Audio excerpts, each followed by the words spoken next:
Poutine, Vladimir Vladimirovitch Poutine, trois mots qui forment un homme, l'homme le plus important de Russie, du monde et peut-être du XXe siècle. En 25 ans de pouvoir, Poutine fut admiré par les uns, haï par les autres. Il ne laisse personne indifférent. L'homme qui a sorti la Russie de sa crise économique, de son ombre soviétique, qui a remis son pays sur le banc des puissances internationales. Personne ne peut douter de son pouvoir, ni de sa puissance.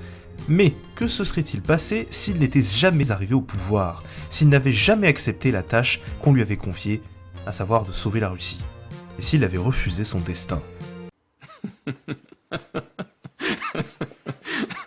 Vous me faites rire.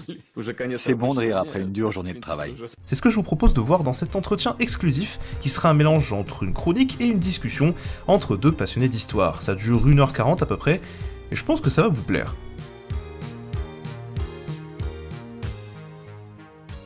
Alors pour répondre à cette dernière question, j'ai amené un intervenant qui s'y connaît bien en politique russe et surtout en histoire russe, et cet intervenant c'est Monsieur MKKab. Comment tu vas? Est-ce qu'on t'entend là maintenant? Bonjour. Bah écoute, moi Salut, je salut. suis très heureux de participer pour cette vidéo. Oh bah c'est très gentil, merci. Alors pour ceux qui savent pas du tout qui tu es russe, voilà. Oui, bah ma mère est russe, mon père est français.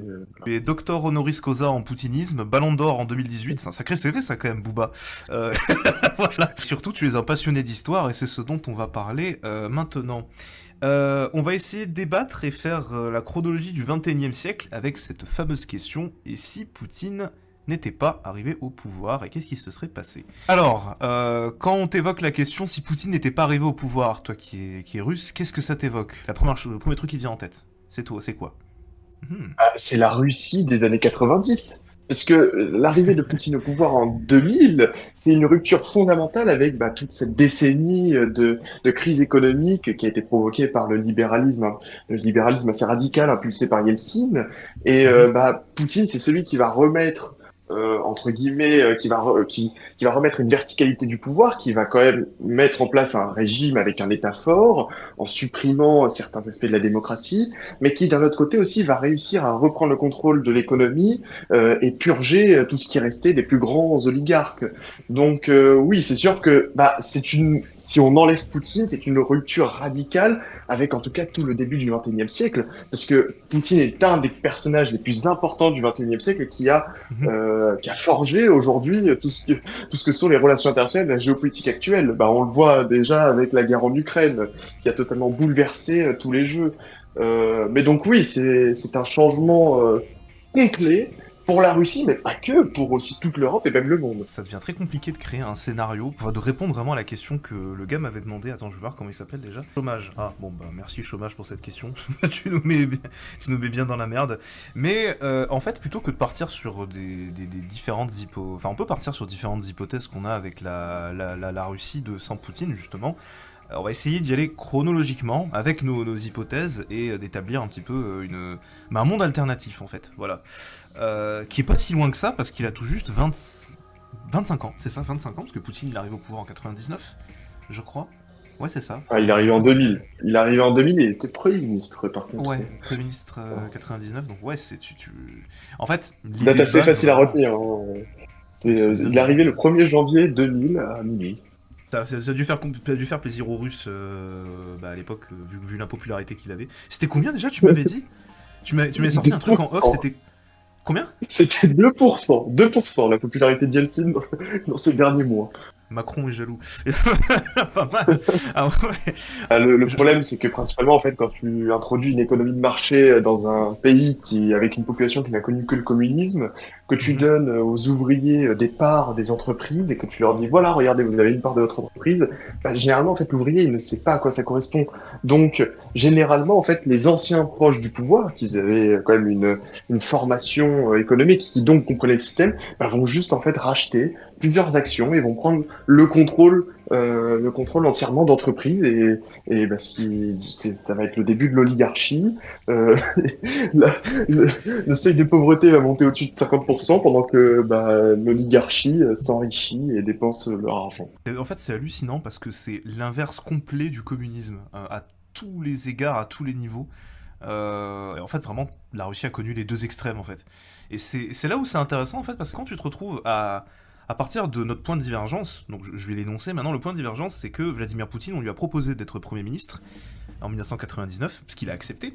À l'époque, il travaillait à Saint-Pétersbourg ou Leningrad à l'époque. Leningrad jusqu'en 91, avant de retrouver son nom d'origine, c'est un référendum. Du coup, il travaillait là-bas en fait, et c'est un jour quelqu'un lui a proposé de bosser là, et imaginons que dans ce monde-là, il refuse. Tu changes l'histoire de l'humanité à tout jamais. Et surtout l'histoire d'un pays en particulier, la Fédération de Russie. Donc maintenant que ça c'est dit, que Poutine refuse, le nouvel an arrive, Boris Yeltsin est toujours là en fait, et qu'est-ce qui se passe dans ce monde-là? Moi, et quelque chose que tu avais soulevé en off l'autre jour, qui était très intéressant, c'est un point sur la constitution russe. Comment elle fonctionne, comment on applique une loi par exemple dans la Fédération de Russie. Est-ce que tu peux revenir dessus? Alors, pour rappel, la Russie n'est pas une république. La Russie, c'est une fédération qui compte 86 sujets actuellement. Cette fédération, en gros, tu as un système qui est assez, en fait, il est assez comparable, assez similaire quand même au système allemand. Donc, tu as une chambre haute, qui est le Conseil de la Fédération, et une chambre basse, qui est la Douma. La chambre basse, donc c'est des députés, c'est comme en France, c'est comme l'Assemblée nationale. Et du coup, pour valider une loi, donc par exemple, la Douma vote une loi, peut proposer des amendements, le Conseil de la Fédération a le pouvoir d'enregistrer la loi. Donc, qu'est-ce que par contre le Conseil de la Fédération? Et c'est là où est le problème. C'est que le Conseil de la Fédération, en fait, c'est le regroupement de 2 délégués. En gros, il y a 2 délégués par région qui sont représentés dans ce Conseil de la Fédération. Il y en a un qui est nommé par le gouverneur de la région, donc gouverneur ou président si c'est une république, et le deuxième qui est élu par le Parlement local. Sauf que le problème, c'est que vu qu'il y en a 2 par région, par exemple, la région de Magadan, qui est à l'autre bout, à l'est de la Russie, qui fait 130 000 habitants, a le même nombre de délégués que la ville fédérale de Moscou, qui elle fait 12 500 000. Et geek historique, à ton avis, quel parti est assez fort dans les campagnes et dans les zones assez rurales? Ah, les macronistes, évidemment. Non, je rigole, le parti communiste russe.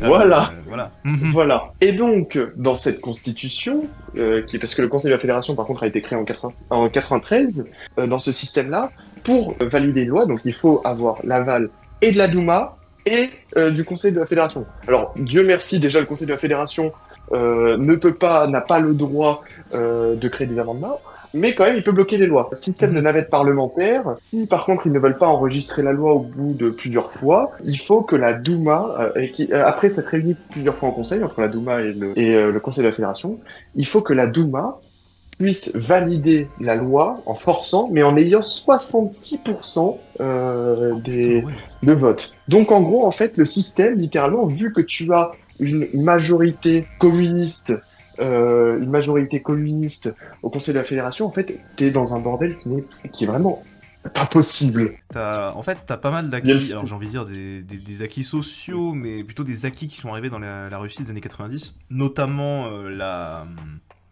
l'abrogation de la peine de mort. Alors du coup, si vous ne saviez pas, l'abrogation de la peine de mort à l'époque, c'était pour éviter que des gens soient condamnés à tort, vu comment le système était bordélique. Avec des oligarques et surtout la mafia, t'as pas envie de foutre la merde. Donc c'était une bonne chose. Ou l'avortement aussi, qui a été... Enfin, je sais pas si c'était aboli avant, mais voilà. Dans ces cas-là, par exemple, un gars qui propose « Ouais, je veux le retour de la peine de mort », disons que t'as un gros parti que tu peux convaincre avec l'argument du « On va défoncer ces connards d'oligarques à la baïonnette », voilà. Ou alors à la guillotine, ça peut marcher aussi. Il y a un point aussi important quand on parle des partis, c'est que le parti communiste russe, déjà, n'est pas du tout le même qu'en France, et surtout, il est beaucoup plus extrême. Si c'est toi qui pourrais mieux développer là-dessus. Oui, c'est après le parti communiste, en tout cas, là, principalement à partir de 95, il va être dirigé par Zyuganov.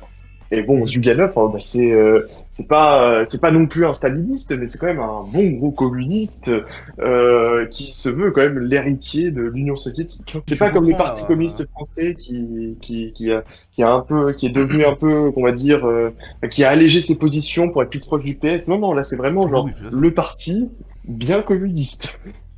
Voilà. Oui, et en plus, si tu rajoutes à ça que la situation n'a pas évolué avec un Poutine qui est le mot est un petit peu fort en Occident, mais on peut l'employer ici, un modéré en fait entre les oligarques d'un côté et les communistes de l'autre. Il passe pour un modéré, Vladimir Poutine. Si t'as pas Poutine qui passe à côté, t'as la République qui reste contrôlée par les oligarques, et de l'autre côté, le peuple qui en fait veut plus de changements, qui veut un changement complet en fait pour la situation, parce que la situation ne tient pas. Et en fait, le Parti communiste, il passe pour une alternative. Ils étaient là avant tout le monde. Une fois qu'ils sont partis, ça s'est cassé la gueule. C'est un raisonnement qui est très simpliste, mais ça marche tout à fait pour convaincre des gens, en fait. Donc au début des années 2000, en fait, la Russie, c'est ça qui est rigolo, c'est ce que je disais en off hier, c'est que t'as d'un côté une Russie qui est contrôlée par les oligarques, le gouvernement, la politique, et à côté, t'as dans les urnes où ça vote communiste à fond. Et les communistes très vénères du KPRF. C'est ce KPRF. Oui, le KPRF.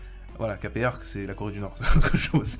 Voilà. Ils sont vénères aussi, mais c'est pas le même level. On a vraiment une cassure entre, d'un côté, ceux qui peuvent être une alternative, c'est le communisme le plus brutal qu'on ait, et de l'autre côté, ceux qui sont au pouvoir, qui font tout pour que ça n'arrive pas. Et on se retrouve avec vraiment une société qui est complètement bipolaire, quoi. Et c'est très intéressant d'avoir ce monde-là. Néanmoins, au tournant des années 2000, il pourrait se passer des événements qui pourraient éventuellement changer.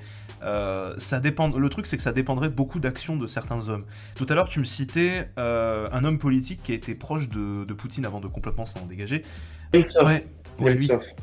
Oui, c'était un libéral convaincu, c'était la branche vraiment libérale de Yeltsin. Pareil, une branche plus pour une verticalité du pouvoir qui était prônée par Poutine. Même si bon, Poutine était assez... Enfin, d'ailleurs, en vrai, je sais pas si je peux là faire un parallèle sur Poutine, puisque juste, bon, pour comprendre... déjà, pour comprendre ce que serait une Russie sans Poutine, il faut comprendre déjà ce que Poutine a fait, ok ? Poutine, déjà, en fait, à la fin des années 90, donc quand il est nommé Premier ministre et lorsqu'il se présente dans les années 2000, Poutine est assez méconnu, la plupart des Russes. Mais il va quand même réussir un truc. Quand on regarde le spectre politique russe, Poutine est vu comme un unioniste qui n'est ni à l'extrême droite, ni communiste. C'est vu comme un unioniste. Et vu qu'il a un programme qui reste assez flou, il dit pas trop ce qu'il veut faire, en fait, il va réussir à unifier tout un tas de personnes vers lui, et donc après, il va mener sa propre politique. Mais c'est pour ça que c'est super intéressant d'enlever Poutine, parce que Poutine, ça a été la personne qui a unifié tout un tas, en gros, de libéraux, de conservateurs, de certains nationalistes aussi, et il a vraiment fait ce rôle d'unification. Et le problème, c'est que si on l'enlève, qu'est-ce qui se passe ? Littéralement. Ça, qui est vraiment très important quand on analyse Vladimir Poutine, et qu'on peut pas lui retirer, hein, même s'il y en a que ça va faire chier, notamment dans les commentaires, c'est son charisme. C'est-à-dire que c'est un gars qui a mis qui a réussi à faire fermer la gueule à peu près tous les oligarques de la Russie. C'est soit t'es avec moi, soit t'es contre moi. Et ça crée énormément d'embranchements dans ce scénario qui sont imprévisibles. Parce que t'as du coup... Un truc tout bête, par exemple, il y a plein d'oligarques qui n'ont pas été assassinés, par exemple. Voilà, qui étaient des manias de la presse, par exemple, qui refusaient de se soumettre à Poutine et que Poutine a fait assassiner. Voilà, t'as plein de journalistes qui, dans cette version... Oui, tout à fait. Bon, après, là... D'ailleurs... Pardon, vas-y, dis-moi. Oui, non, d'ailleurs, juste petite anecdote. La première réunion, parce qu'il y avait toujours des réunions entre le président de la fédération et les plus grands oligarques, la première réunion, lorsque Poutine est président, il la déplace au dernier moment dans la datcha de Staline. Juste pour leur mettre la pression. Et puis après... Ouais. Et puis il va leur faire... Alors ça, c'est des trucs off, c'est pas vraiment ce qu'il a dit, vu que personne n'était là, mais de ce qui en est ressorti de la bouche des oligarques qui étaient présents, c'était vraiment un discours très... assez agressif, dans lequel, en gros, il dit... vous êtes avec moi ou vous êtes contre moi ? Oui, je l'avais entendu ça. Je crois que c'était dans un documentaire qui a été fait sur France 2, je crois. Effectivement, oui, il revenait là-dessus, et t'as beaucoup d'oligarques qui confirment cette phase, et surtout qui confirment que tous ceux qui sont opposés à lui ont été assassinés après. Enfin, sont morts de 10 balles dans le dos. La police pense à un suicide. Voilà, on va dire ça comme ça. Enfin, la police russe pense à un suicide, pour être exact. Oh non, il a sauté du 20e étage. Oh, c'est dommage. Oh, ouais, découpé en morceaux. Putain. Je comprends pas pourquoi ils se suicident tous, hein. C'est fou quand même, il y a une vague de suicides en Russie. Non mais ça, pourquoi vous critiquez, vous les occidentaux ? Il y a beaucoup de suicides en Russie, c'est normal. Il n'y a pas de lumière, il n'y a pas de soleil, la moitié de l'année. Mais voilà, oui, enfin bon, voilà, oui, effectivement, il y a tout ça qu'il faut prendre en compte. T'as plein d'oligarques, t'as plein de personnes en fait qui contrôlaient la Russie, qui n'ont pas été délogées par Vladimir Poutine et du coup qui restent au pouvoir. Voilà, et en fait dans ce monde-là, on se retrouve avec plein d'inconnus dans le scénario, mais qui sont intéressants à analyser. Voilà, notamment dans ce qui est de l'énergie, la libéralisation. Est-ce que tu peux par exemple me parler de la libéralisation économique de Vladimir Poutine au début des années 2000 ? Est-ce qu'il y en a eu une ? Est-ce que ça a été plutôt protectionniste ou est-ce qu'au contraire il s'est lâché Alors, la première partie de Poutine, donc ses 2 premiers mandats, de 2000 à 2008, avant que Medvedev devienne président, en gros, Poutine, en fait, il va pas supprimer toute la libéralisation de Yeltsin, parce que bon, il faut pas oublier que en 99, après la grosse crise économique de 98, la Russie, rattrape un peu son retard, elle est en croissance, je crois que c'est une croissance économique de 6%, et puis après en 2000, ça doit être 10%, quelque chose comme ça. Mais en gros, Poutine, du coup, de manière extérieure, en fait, il va libéraliser son pays. Cependant, à l'intérieur, il va remettre une verticalité du pouvoir. En fait, il va toujours remettre une verticalité du pouvoir, que ça soit au sein de la fédération, dans laquelle il va reprendre plus de pouvoir, du pouvoir que Yeltsin avait donné aux régions. Les régions, d'ailleurs, qui étaient complètement corrompues, donc c'est pour ça que le système ne fonctionnait pas. Et il va être très interventionniste économiquement, et notamment contre les oligarques. Par exemple, il va nationaliser Rosneft, qui est en gros la plus grande société de production de pétrole de Russie, et qui aujourd'hui est toujours nationalisée d'ailleurs. Et en fait, il va énormément investir pour que les oligarques soient dépendants aussi des subventions que leur accorde la fédération. Il va un peu remettre une verticalité du pouvoir, mais il va pas supprimer tous les acquis de la libéralisation de Yeltsin. C'est intéressant qu'on ait cette analyse. Il y a un point aussi que pour le coup j'avais noté parce que c'est l'un des premiers trucs qui me venait en tête quand je pense au premier mandat, c'est la baisse de l'âge de la retraite qui a eu lieu dans le premier mandat de Poutine en fait, et ça lui a donné des points. Je crois qu'il avait pris 6 points dans les sondages, si je crois, à l'Institut Levada. Rien que quand il a proposé la loi et quand elle a été appliquée. Si un président fort et autoritaire a la capacité de le faire, ça, mais dans ce scénario, personne ne peut proposer cette idée. Et même si quelqu'un la propose, à la limite, les communistes vont peut-être l'accepter, éventuellement, mais les oligarques refuseront, et surtout, quand il faudra débattre de ça à la Douma, les oligarques diront « Regardez, c'est les communistes qui proposent cette loi, donc c'est forcément de la merde. » Et au final, il y a plein de lois comme ça qui seraient pas passées. Le coup de l'âge de la retraite, c'est le premier qui me vient parce que je suis français. Mais voilà, c'est pour ça. Mais voilà, c'est le premier exemple qui me vient en tête. Voilà, donc en fait, on se retrouve avec une Russie qui en fait va continuer de se libéraliser, si je comprends bien, qui va se renforcer dans les extrêmes qu'elle a, qui en fait ne va pas s'imposer comme l'a fait Vladimir Poutine. En fait, elle va limite s'effacer d'un point de vue international. Et un exemple tout bête parmi ça, c'est l'invasion de la Tchétchénie, la seconde invasion de la Tchétchénie.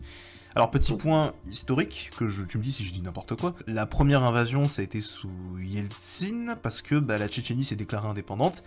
Il a mené une attaque qui a été un échec sur le pays, ils se sont repliés, et Poutine, en l'an 2000, a prétexté les attentats terroristes, notamment contre un amphithéâtre, si je dis pas de conneries, ou un théâtre, a prétexté ça pour pouvoir relancer une attaque contre la Tchétchénie, et cette fois-ci, il les a vaincus. Comment tu veux faire dans ce monde-là là, du coup, la question qu'on se pose, c'est est-ce que cette deuxième invasion va arriver ? Alors, moi, je pense personnellement qu'elle n'arrivera pas. Parce qu'il faut pas oublier aussi que les prétextes de cette seconde invasion, c'était, tu sais, les fameuses tours, littéralement, dans lesquelles qui sautaient au milieu de Kazan, au milieu de Moscou. Tu sais, ces fameuses histoires dans lesquelles on a de très forts soupçons quand même. On pourra jamais dire si c'est à 100% ça, hein. Mais on a de très forts soupçons comme quoi le FSB était impliqué et qui avait reçu des ordres de mettre des bombes sous des immeubles pour en gros pouvoir justifier après d'une attaque contre les islamistes qui étaient bien présents en Tchétchénie. Voilà. Aussi, oui, il faut pas oublier qu'aussi petit contexte sur la Tchétchénie. En Tchétchénie, tu avais des luttes internes entre les islamistes et les plus modérés. Et notamment, en gros, les islamistes vont prendre le pouvoir. Et bon, on va pas rentrer dans l'histoire de la Tchétchénie, quoi. Oui, mais en fait, je pense que aussi, tu sais, cette guerre de Tchétchénie, ça a été aussi un moment pour Poutine, parce qu'en même temps, tu as le Tatarstan. Tu vois ce que c'est, tu vois où c'est le Tatarstan? Oui, j'ai vu dans Autoroute 47. Pardon. Ok. Le Tatarstan qui, lui aussi, voulait devenir indépendant. mais voulait le faire sans prendre les armes, hein. Et donc, en fait, cette seconde guerre de Tchétchénie, c'est un moyen autoritaire, donc pour réaffirmer la puissance du président de la fédération sur l'ensemble des sujets de la fédération. Et pour en gros leur dire, bah non, vous ne quitterez pas cette fédération, tu vois. Est-ce que un autre homme que Poutine aurait été aussi agressif envers la Tchétchénie, aurait envahi la Tchétchénie? Bah, en fait, moi, je ne pense pas. Par contre, si les islamistes, parce que les islamistes ont quand même tenté d'envahir le Daghestan, peut-être qu'il y aurait eu peut-être que là il y aurait une guerre qui aurait été menée. Mais je pense, en fait, je pense que ça aurait été bien plus une réponse qu'une action directe. Le Daghestan, c'est à côté de la mer d'Aral. Oui, le Daghestan, oui, voilà. Palmarès du Daghestan, on a tous les plus grands combattants MMA. C'est bien ça. Voilà. Ah, je connais le Daghestan que via Empire Total War, je t'avoue, mais du coup j'ai connu la région, c'est bien. D'ailleurs, j'en profite d'ailleurs, s'il y a des gars du FSB qui nous regardent, bien évidemment, les attentats n'ont pas été commis par le FSB, évidemment. Non, bien évidemment. Tout va bien, oui. Bien évidemment. Je te sauve la vie. Ne me retirez pas la nationalité, oui, s'il vous plaît. Ah non, tout va bien, tout va bien. Non, mais vous avez raison, voilà. Mais je pense que le président se serait plutôt concentré sur le Tatarstan à ce moment-là, plutôt que de partir en Tchétchénie. Je pense qu'il serait plutôt essayé de faire des concessions avec le Tatarstan. Il y aurait peut-être eu des oligarques tatarstanais, je sais pas comment on peut dire ça, du Tatarstan. Tatar. Des oligarques tatars qui en fait auraient pu faire jouer dans la balance un oligarque musulman peut-être, d'origine tatar. Voilà, ce serait réglé peut-être d'une façon beaucoup plus, alors démocratique non, mais avec beaucoup plus de compromis je pense, peut-être plus de liberté, et en fait on se retrouve, c'est ça qui est hallucinant, avec une fédération qui se morcelle de plus en plus, des régions qui en contrôlent d'autres, et en fait, y a vraiment pas d'homme fort quoi qui se dégage de tout ça, comme l'a fait Vladimir Poutine. Et ce qui est fou, c'est que même Poutine en soi, je sais pas si le terme miracle est un mot pour employer, mais c'est un hasard complet qu'il soit dit d'un coup je vais me mettre à agir comme il le faut pour diriger ce pays quoi. C'est pas un homme qui vient de cette culture-là. Poutine c'est un mec qui vient des classes moyennes, plutôt pauvres, hein, même très modestes de la Russie. Son père a fait la Seconde Guerre mondiale, mais c'est pas un mec, je veux dire, il vient pas d'une famille noble, on lui a pas appris à se dresser pour obéir, voilà, c'est pas du tout son truc, ça s'est décidé, il s'est dit, qu'est-ce qu'il faut que je fasse ça.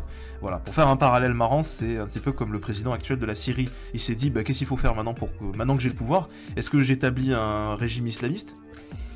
Non, ça marchera pas, je fais du pragmatisme, et on l'a vu récemment avec le gouvernement qu'il a mis en place en Syrie.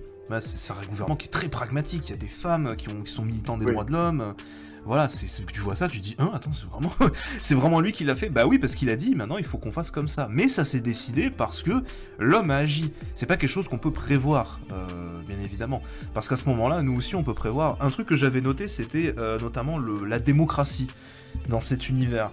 Là on parle vraiment jusqu'à là, on va dire l'équivalent de la fin du mandat de Poutine, qui n'arrive pas dans ce monde-là, mais on va dire que devient la démocratie en Russie sans un Vladimir Poutine qui balance en fait entre les deux. Alors, moi je pense qu'en fait, toute la démocratie de l'après-2000, on aurait été dans tous ces régimes qu'il y a en Europe de l'Est, un peu, c'est très similaire à l'Ukraine. Ce serait en fait des régimes hybrides dans lesquels c'est pas une démocratie complète, je sais même pas si on peut appeler ça une démocratie, mais c'est pas un régime autoritaire non plus tel qu'on peut le voir actuellement en Russie.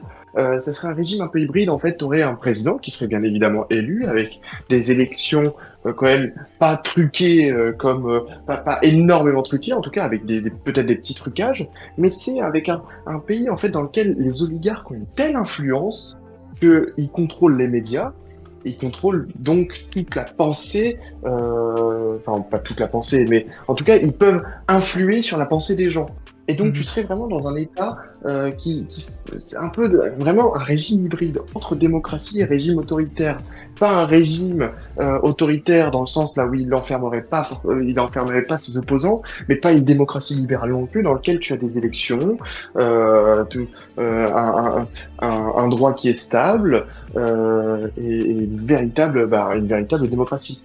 Donc on serait un peu dans un entre-deux, je pense. En tout cas, dans toute cette période dans lesquelles, en fait, si on imagine bien notre scénario, tu aurais un type comme Nemtsov qui arrive au pouvoir et qui continue, qui ne restaure pas forcément directement, qui ne restaure pas la verticalité du pouvoir, qui maintient un peu ce régime d'entre-deux. Je suis 100% d'accord aussi. J'ajouterais d'ailleurs que loin de la liberté, de la démocratie, il y a un point auquel il faut qu'on voit maintenant. c'est les réactions internationales. Un point qu'il ne faut pas négliger, c'est qu'à chaque fois que Poutine a décidé de lever le glaive pour faire appliquer sa politique, les pays d'Europe de l'Est ont toujours systématiquement appelé à l'aide parce qu'ils avaient très peur que Poutine les envahisse. Ou s'en prenne à eux. On l'a vu, pour un exemple tout bête, pas forcément avec Poutine, mais quand Yeltsin a attaqué la Tchétchénie, c'est la raison qui a poussé la République tchèque, la Pologne et la Slovaquie, la Hongrie, à rejoindre l'OTAN. À l'époque, ça s'est décidé par un référendum, mais ce qui a surtout convaincu les gens d'aller voter, c'est l'invasion de la Tchétchénie. Dans ce monde-là, si tu nous retires l'invasion de la Tchétchénie, est-ce que, par exemple, en 2004, on aurait eu une expansion de l'OTAN sur les pays baltes, ou peut-être la Roumanie, je sais plus si c'était à l'époque, mais en tout cas les pays baltes, ça s'est fait en 2008-2004. Dans ce monde-là, c'est très peu probable que ça arrive, parce que la Russie ne représente pas la menace, pour ces pays-là en tout cas, qu'elle a été du point de vue avec Vladimir Poutine. Donc on se retrouve avec un OTAN en fait qui n'intervient pas forcément dans les pays de l'Est. Moi je serais pas forcément d'accord avec toi. Parce que moi je partirais plutôt du principe, en fait l'expansion de l'OTAN c'était quelque chose qui était voulu par les populations locales et qui en fait, on va dire que l'invasion de la Tchétchénie c'est plus une excuse et un prétexte qu'autre chose, parce qu'en fait dans tous les cas tu avais quand même une volonté d'intégrer l'OTAN. C'est pas les populations quand elles ont vu l'invasion de Tchétchénie, la Tchétchénie n'était pas un territoire reconnu, donc elles ne se sont pas dit oh là là la Russie va nous attaquer. Ces populations-là voulaient déjà intégrer l'OTAN, et en fait c'était juste la Tchétchénie c'était juste un argument en plus pour dire regardez si elle peut être menaçante. Mais donc moi je pense honnêtement que l'OTAN se serait étendue de la même façon. Ok, j'avoue. Par contre, là où ça aurait été différent, c'est que, par exemple, avec un type comme Nemtsov, qui est assez, quand même très pro-européen et assez atlantiste, tu n'aurais pas le fameux pivot vers l'Asie qu'a fait Poutine, et tu aurais une Russie, en fait, qui aurait tenté d'être le plus proche possible de l'Union européenne et des États-Unis. Ça pourrait résoudre énormément de problèmes économiques qui sont intervenus dans l'Europe, notamment pour ce qui est du gaz russe, si tant est que c'est toujours les oligarques qu'il faut aller convaincre. On aurait eu une Russie qui serait vraiment de notre côté sans un Poutine en fait pour lui servir d'intermédiaire. Il y a une mondialisation qui fonctionne beaucoup plus. Donc là j'ai répondu sur les questions du libéralisme, le protectionnisme, la démocratie, j'ai mis MDR entre parenthèses, la démocratie, voilà. Mais c'est intéressant parce que ça nous montre un autre point de vue qu'on connaît pas forcément et c'est bien. Concernant les voisins directs, notamment là par contre il y a un truc qui ne change pas dans le scénario, le bon vieux Loukachenko reste en Biélorussie. Et alors quand il voit cette Russie, comment est-ce qu'il réagit ? Comment était la réaction de Loukachenko avec la Russie des années 90 ? Parce qu'il était là quand il y a eu cette alors, Russie. Loukachenko, les gens ne connaissent pas, parce que en fait, Loukachenko, il y a quand même une méconnaissance totale de sa personne et de la Biélorussie aujourd'hui dans les médias. En fait, la Biélorussie qui est totalement pro-russe, ce n'est que à partir de 2020. C'est-à-dire qu'en fait, Loukachenko, lui, quand il arrive au pouvoir, c'est le seul qui arrive à peu près stabiliser son pays, alors que l'Ukraine et la Russie et les autres pays du post-soviétique qui tentent la libéralisation échouent. Ils sont dans une crise économique. Loukachenko fait des réformes sociales. En gros, il s'appuie littéralement de l'ancien régime communiste, et lui arrive à maintenir une certaine stabilité. Et donc, Loukachenko, lui, à cette période, à cette époque-là, jouit d'une popularité, une grosse popularité, que ce soit en Biélorussie, mais aussi en Russie. Parce qu'en Russie, les gens voient que le système de Loukachenko fonctionne. Notamment, la plupart des gens du KPRF toujours et des nostalgiques du communisme. Et donc, Loukachenko va tenter un rapprochement avec la Russie. Et son but, ça va être en gros de former une confédération entre la Biélorussie et la Russie. Et ce qui laisserait penser, ça serait que, en fait, vu l'impopularité de Yeltsin et vu sa propre réussite, il aimerait bien être le président de cette confédération. Premièrement, en fait, tout va échouer à l'arrivée de Poutine, parce que Poutine va quand même économiquement et même politiquement récupérer du pouvoir, et donc le niveau de vie aussi des Russes va rapidement dépasser celui des Biélorusses. Et donc en fait, face à Poutine, Loukachenko va pas pouvoir lui dire « Coco, je veux bien être président d'une confédération ». Donc Poutine, lui, à l'inverse, il dit à Loukachenko, oui, c'est une très bonne idée, la confédération, allons-y. Sauf que Loukachenko, lui, il va plus être forcément chaud pour la faire, et donc la Russie va tenter de coloniser la Biélorussie économiquement, notamment elle va vouloir lui racheter toutes ses entreprises raffinent le gaz, tout ça qui sont ultra importantes pour l'économie biélorusse. Les Biélorusses, Loukachenko va refuser, donc la Russie va mettre des sanctions économiques sur la Biélorussie, littéralement c'est parti sur ça, hein, qui vont créer une énorme inflation et une crise économique en 2011. Notre pays ne cédera rien à ces gangsters, pas un seul copec. Personne ne vendra rien à moins que je ne le décide moi-même. La Biélorussie ne va pas reconnaître l'élection de la 14 et du coup la Biélorussie en fait va être dans une position d'entre-deux. Elle reste un allié de la Russie, même si bon parfois après ça va se régler et tout, et Loukachenko va céder à chaque fois sur plein de trucs parce que la Biélorussie ne peut rien faire face à la Russie. À part en 2020, une grande manifestation et là où t'as Loukachenko qui a peur de perdre le pouvoir et qu'il appelle Poutine pour pouvoir sauver son régime et qui là va devenir totalement pro-russe parce que les Européens vont le refuser. En fait, Loukachenko, il est pas pro-Poutine, il est pas pro-russe à la base. C'est juste un opportuniste, littéralement. Et donc, face à une Russie comme ça... Je me balance ça parce que c'est un point de vue qu'on n'a pas du tout en Occident. Nous, c'est vraiment l'image du vassal pro-Poutine. Voilà, alors aujourd'hui un peu, mais en fait à l'époque c'est pas tellement ça. En fait à l'époque faut voir Loukachenko qui a toujours son utopie socialiste en tête, mais vraiment une image d'un État social qui essaye en gros d'être entre l'Union européenne et la Russie et par opportunisme de bénéficier des deux. Voilà. Après, je suis pas rentré dans les détails pour tout ce qui était la crise économique biélorusse, tout ça, parce que c'est pas le sujet. Mais voilà, en gros, ça recontextualise Loukachenko. Et donc Loukachenko, dans une Russie sans Poutine, en fait, après, je pense que la Russie se serait quand même relevée. Donc en fait, la confédération, le projet de confédération n'aura pas lieu, mais au moins il n'y aura pas eu de gros conflits entre des sanctions économiques imposées sur la Biélorussie. Et donc, en gros, la Biélorussie resterait un ami proche de la Russie sans forcément vouloir créer toute cette confédération et Loukachenko qui se verrait en leader des deux pays. Il y a donc un monde où Loukachenko devient leader de la Russie, parmi toutes les hypothèses qu'on a imaginées. C'est pas mal. Oh, mortel. C'est pas mal. Ah ouais, il faut évoquer les hypothèses, ça fait partie de l'hypothèse. Hein. En fait, l'hypothèse, elle serait possible, mais il faudrait qu'il y ait vraiment encore une grosse crise économique en Russie, quoi. Vraiment que la Russie n'y arrive absolument pas, tu sais. Il faudrait qu'on demande au mec à Minsk de gérer la situation à Moscou. Là, dans ces cas-là, éventuellement. Mais il faudrait que tous les oligarques perdent leur honneur aussi, ce qui est assez... Il faudrait qu'il s'allie avec tous les oligarques, Loukachenko. Il faudrait qu'il soit déter, en fait, pour y arriver à faire son truc. Non, mais moi, franchement, je ne crois pas. Très improbable. Non. C'est très utopiste, comme truc. Utopiste. Dépendamment pour qui, mais c'est... Enfin, disons que le leader démocrate qui en fait voit la situation russe en mode en vrai, ouais, ça va, on découvre la démocratie, ça va. Il voit Loukachenko, il fait ah ouais, alors l'utopie, non, pas trop mon délire. Voilà, éventuellement, oui, parce que après, il faut voir... Niveau dictature, Loukachenko, c'est quand même un cran au-dessus de Poutine, tu vois. Oui, il faut faire la comparaison, oui, ouais, effectivement, et quand avant qu'il y ait la guerre en Ukraine, je peux dire, il y avait pas mal de gens qui disaient, ouais, effectivement, Poutine, c'est la dictature. Alors, sur certains aspects, oui, il vaut mieux fermer sa gueule, mais sur d'autres points, les gars, s'il vous plaît, allez en Biélorussie, c'est juste à côté, hein. Vous allez découvrir ce que c'est, comment il s'appelle le service de renseignement en Biélorussie ? Le KGB. Voilà, c'est toujours le même. Oui. Oh putain. Voilà, la Biélorussie, anecdote historique, ils ont un gouvernement en exil depuis 1917. Voilà. Ça m'a fait halluciner. Voilà. Je savais pas.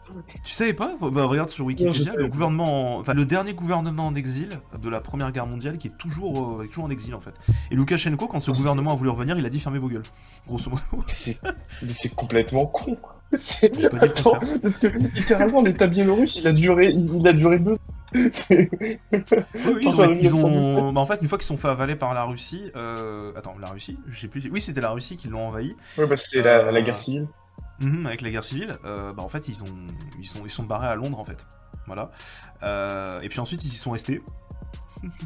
Voilà, avec tous les bouleversements du monde que tu connais, ils y sont restés. Et puis, quand ça a été l'effondrement de l'URSS, donc quand même pour vous dire, hein, Première Guerre mondiale, effondrement de l'URSS. Voilà, pour vous dire le monde qui sépare les deux entités, ils sont revenus et Loukachenko a dit fermez vos gueules, vous vous cassez en fait. Donc ils sont toujours en exil depuis 1917, ça va faire plus de 120 ans. 110 ans en 2027, c'est ça. plus impressionnant que Taïwan, d'un point de vue... Bah bref, ça c'est une histoire. Donc voilà, donc ça c'était les points qu'on a vus à peu près sur la Russie des années 2000. Est-ce que tu voulais rajouter quelque chose ou pas dans la Russie des années 2000 sans Poutine? Dis-moi. À la limite, juste un point super important, c'est juste la corruption. C'est que la corruption, en fait, juste, il faut bien se replacer dans le contexte. La corruption aujourd'hui en Russie est toujours élevée, mais en fait, dans un État dans lequel le pouvoir dans lequel Yeltsin a essayé de tout décentraliser, et surtout dans la crise économique dans laquelle était l'État, littéralement, la corruption était bien plus forte. Voilà. Donc il faut juste avoir ça en contexte quand on parle de la Russie, parce que du coup ça guide toutes les politiques économiques. Et notamment la mafia russe. Alors liquider, je sais pas si c'est vraiment le mot, parce qu'en fait, pour prendre mon exemple, j'ai des amis russes à moi qui m'ont sorti que la mafia, elle existe toujours en Sibérie. C'est un vrai mot qu'on m'a sorti une fois. Est-ce qu'elle est toujours présente ou est-ce que c'est comme les oligarques, elle s'est pliée à Vladimir Poutine? Ce que je sais, c'est que elle existe toujours. Mais juste, en fait, étant donné que l'État est devenu plus fort et quand même avait plus de moyens pour intervenir, bah, elle s'est un peu plus cachée, on va dire. Qu'avant, tu avais tout ce système dans lequel, tu sais, c'est un peu ce qu'il y a toujours en Sicile, dans des régions comme ça, tu sais, là où tu payes l'argent à la mafia pour pas qu'ils te détruisent ton propre commerce et pour qu'en même temps ils te protègent. Tout ça, c'est un peu disparu, mais la mafia reste quand même un peu présente. Ce système-là, en fait, dans cette réalité, il va finir par disparaître petit à petit. Peut-être pas avec l'affirmation de l'État, enfin avec une affirmation de l'État, mais qui sera beaucoup moins brutale qu'avec ce qu'a fait Vladimir Poutine. C'était qu'ils envoyaient l'armée directement pour péter la gueule à la mafia. Voilà, dans certaines régions de Moscou, de Saint-Pétersbourg, voilà. Là, dans ce monde-là, ça n'existe pas. Voilà, donc elle s'est progressivement adaptée. Je pense que ça donnerait un système... Là, je peux peut-être me tromper, qui donnerait un système américain, c'est-à-dire que elle intervient que quand vraiment la chose est très grave, mais au-delà de ça, il la laisse parce qu'en fait, c'est limite elle, la meilleure police dans la région, en fait. C'est la seule qui fonctionne, c'est les seuls qui ont les armes, donc pourquoi du moment qu'ils tuent, enfin qu'ils font pas de mal à l'État en soi, ni aux Russes, voilà, c'est pas enfin il faut pas s'attaquer à eux directement. Sauf si on est un leader autoritaire, ce qui n'est pas le cas de la Russie sans Vladimir Poutine. Et là, nous deux, on a établi un autre point de divergence qui peut être très intéressant à analyser, c'est l'année 2008 et la crise économique. Dans ce monde-là, donc, on n'a pas de Poutine qui est arrivé au pouvoir, un pays qui s'est libéralisé petit à petit, mais qui n'a pas eu d'affirmation au niveau intérieur, en fait, avec les oligarques, tout ça, et elle plonge tête la première dans la crise économique, sans moyen de défense, hein, sans tout ce qu'on a mis en place vis-à-vis de Poutine. Et donc, qu'est-ce qu'on peut faire quelles sont les issues? Comment ça peut se passer dans ce monde-là? Dis-moi. Alors, grande question. Hein. Alors, la crise de 2008, du coup, a quand même sévèrement touché la Russie aussi.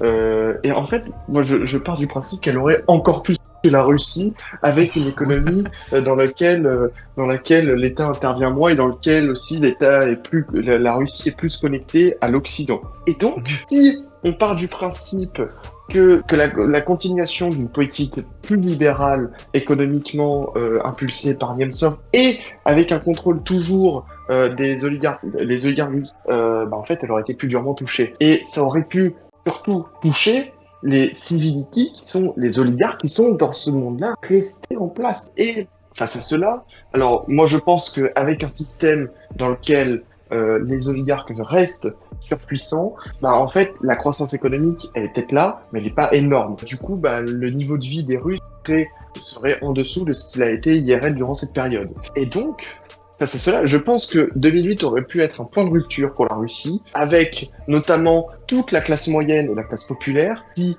soutiennent les partis les plus extrémistes, donc soit le KRS, les communistes, ou soit des partis style le LDPR. On pourra dire en France l'extrême droite, est-ce qu'on pourrait dire la droite en Russie enfin, ça, c'est une vraie question. Par contre, comment vous percevez Zhirinovsky en Russie? Alors, Zhirinovsky, il est quand même placé vraiment à droite de la droite. Hein.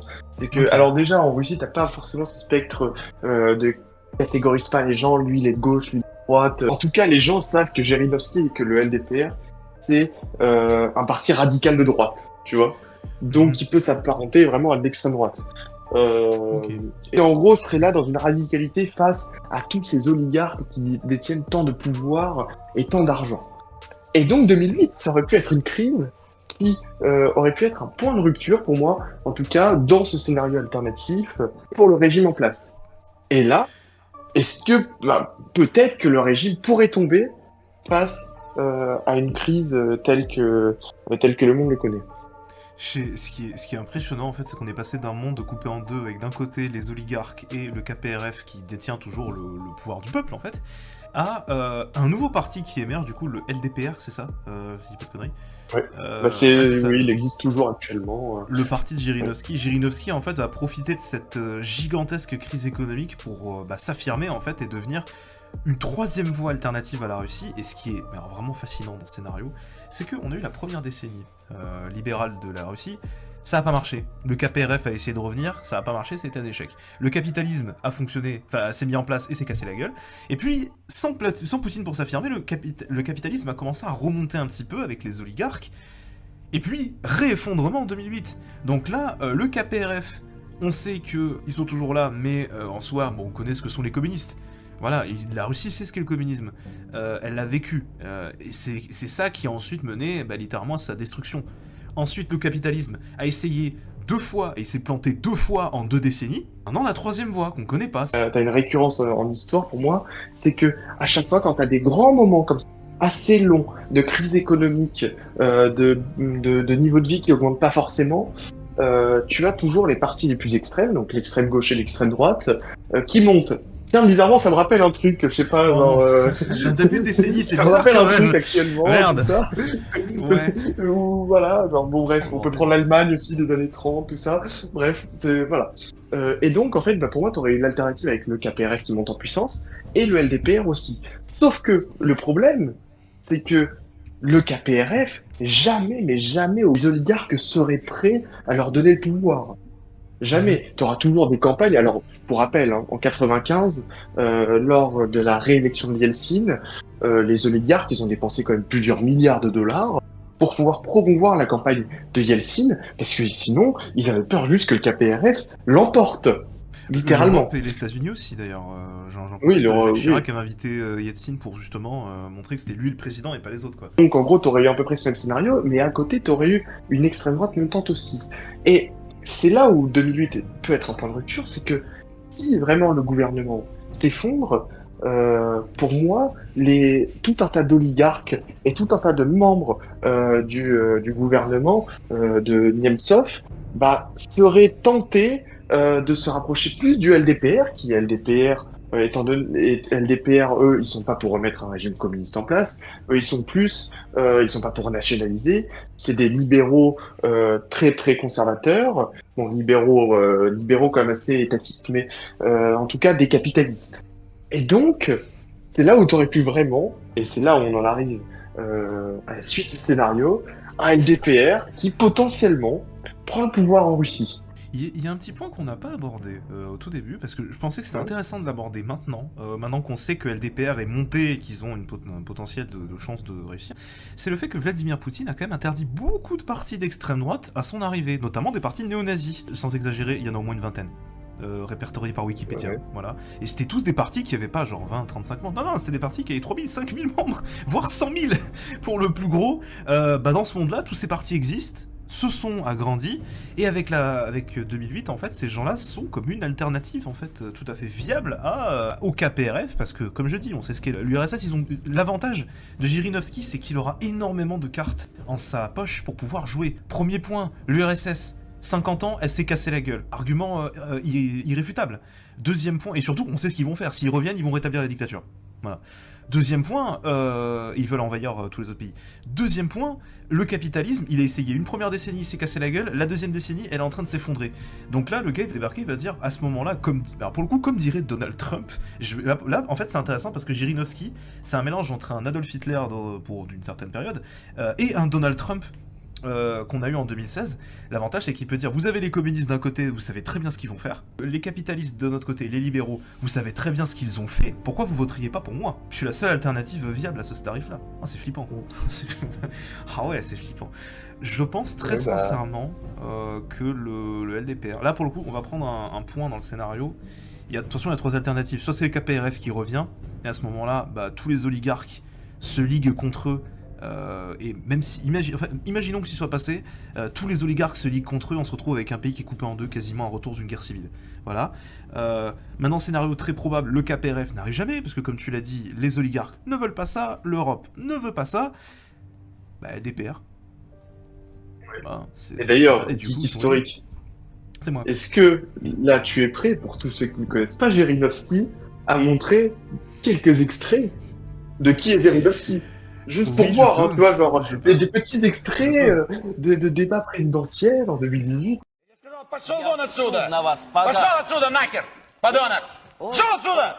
Что? Так, что? Возьми за шкирку скотину эту! Да вы что, с ума посходили? Шел отсюда, подлец! И негодяй! Я тебе покажу, так сказать! И расстреляй его там в коридоре! Сволочь такая! Я тебе покажу! Мерзавец! О боже! Ну это же негодяй! Ну подонок! Я прошу прощения!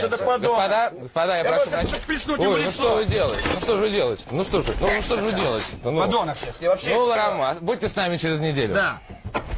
Замолчи, дура, замолчи! Владимир Вольфович, ну не оскорбляйте женщину! Ну если она тупая! Владимир Вольфович! Если мозгов нету! Видишь, что делает? Вот видишь? Вот идиотка, что? Убери ее отсюда! Ксения Анатольевна, я не имею права! Сейчас идет время господина Бабурина! Я не имею права, это делает ЦИК! Черная грязь! Отвратительная баба! Блядь, последняя! Tu vois, les gens regardent la télé, hein.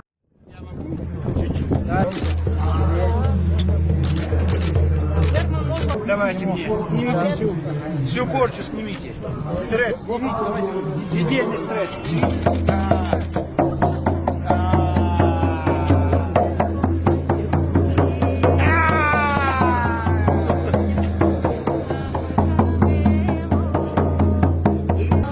Облегчение, спасибо.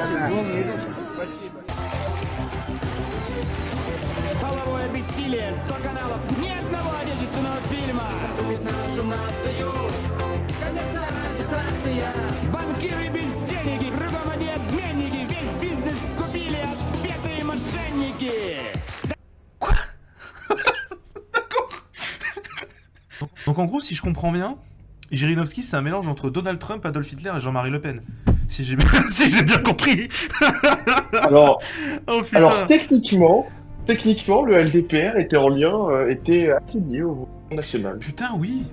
Oui, c'est vrai, oui, bah... Et en même temps, le Front National était affilié à des néo-nazis ukrainiens et une extrême droite russe. Oh le bordel. Bah après... Oh le bordel. On va partir sur l'hypothèse qu'il arrive au pouvoir.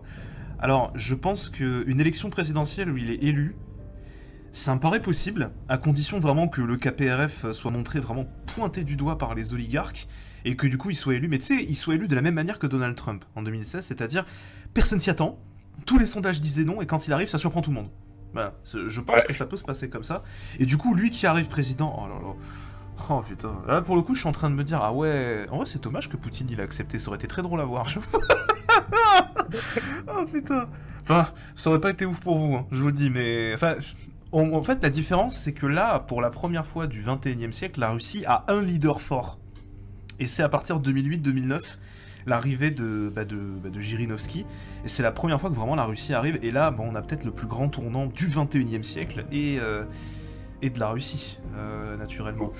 Pour ce qui est du scénario d'un Jirinovski au pouvoir qu'on est en train d'imaginer, parce que, après, si on prend les autres scénarios, c'est soit le KPRF arrive et du coup, bah, il se retrouve à faire quasiment une guerre civile, soit c'est la continuation du pouvoir un peu démocrate, et bon, c'est bien, mais on l'a déjà bien abordé. Non, maintenant, d'avoir un Jirinovski qui arrive légalement, sans aucune embûche, au pouvoir, c'est peut-être beaucoup plus intéressant, maintenant qu'on l'envisage. Voilà, hein, Jirinovski, grand homme politique russe. Hein. D'ailleurs, j'adore raconter l'anecdote comme quoi, je sais plus si c'est... Alors, je crois que c'est en 2015. Je sais plus si c'est 2014-2015, mais en tout cas, il a envoyé une lettre ouverte à Poutine, après l'annexion de la Crimée, demandant au président russe de remettre le drapeau royal russe. Vraiment une partie d'HOI 4, quoi. Tu sais, tu vois l'Empire russe respawn. Oh putain. Bref. Comme par hasard, tu dis Empire voilà. russe, ça respawn. Ah quoi, ça a changé Kaiserreich. Ah non, c'est Novum Mutilum. C'est Modern Day. Ah merde, qu'est-ce que j'ai fait? J'ai mal agi dans les options. Toujours de HOI 4, voilà de quoi on parle. Bah du coup, on arrive dans la Russie des années 2010 avec un Jirinovski qui arrive au pouvoir légalement, de manière démocratique. Et qu'est-ce qu'on peut aborder déjà la politique de Jirinovski. Jirinovski, il dirige le parti libéral démocratique russe. C'est un parti qui n'est pas démocrate. Hein. Le problème, c'est qu'il est ni vraiment démocratique, ni vraiment libéral. C'est-à-dire qu'ils sont assez interventionnistes économiquement. La question que je vais te poser, pour reprendre un petit peu le scénario, parce que là on s'amuse, on balance des trucs, mais un Jirinovski qui arrive au pouvoir, qui a l'aval des oligarques, sachant qu'on a une Russie qui est éclatée avec tous les oligarques, à quoi ça ressemblerait une Russie des années 2010 avec un Jirinovski qui arrive et les oligarques qui sont toujours puissants? À quoi ça ressemblerait? Alors, pour moi, en fait, Jirinovski, il aurait tenté un peu de faire, mais avec comme peut-être une radicalité plus forte, un peu ce que Poutine a fait au début des années 2000, c'est-à-dire purger les oligarques. Même si c'est eux qui l'ont fait arriver au pouvoir, techniquement, soit les oligarques s'allient avec Jirinovski, soit ils dégagent. Et en gros, tu aurais une Russie qui serait menée par un parti ultranationaliste, bien plus agressif sur le plan géopolitique, et aussi, comparé à l'administration précédente, anti-américaine et assez hostile à l'Union européenne. Tiens, pour prendre un point de vue extérieur, l'extrême droite, dans ce monde-là de la Russie, ne s'est pas du tout allié à Vladimir Poutine.